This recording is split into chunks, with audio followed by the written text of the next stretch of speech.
तिनीहरूलाई 10,000 रुपैयाँ हैन त्यस्तो हैन उच्च सम्मान सहित मैले केही न केही चाहिँ एउटा चाहिँ केही न केही तिनीहरूलाई उच्च शिक्षाको लागि चाहिने सामग्री हेरिदिन्छु ल्यापटप त्यो कापी होला कलम होला झोला होला जेसुकै होला पेन होला यस पेन्सिल होला हो नि त त्यो पनि त हो नि त्यो त सबैलाई त कहाँ दिन सकिन्छ त्यही त अनि अब A+ लाई मात्र होला नै भनेको होइन अरूलाई पनि छ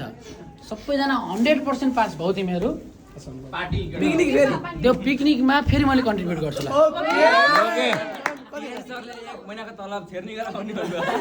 सुन यसलाई सुन के हो भन्दाखेरि रिजल्ट कहिले आउँछ साउनमा आउँछ अनि साउन भदौ भनेको लगभग गर्मी लगभग भेट्ने टाइम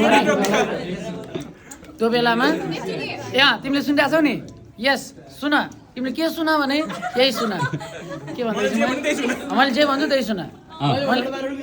यस 100% रिजल्ट आयो भने तपाईँहरूको भाइ बहिनीहरू फेरि सजिलो पनि छ नआउने होइन आउँछ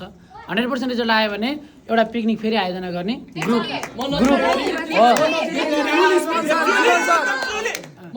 जहाँ भए पनि जे भए पनि एउटा चाहिँ इभेन्ट चाहिँ क्रिएट गर्ने त्यसमा मेरो पनि कन्ट्रिब्युसन रहनेछ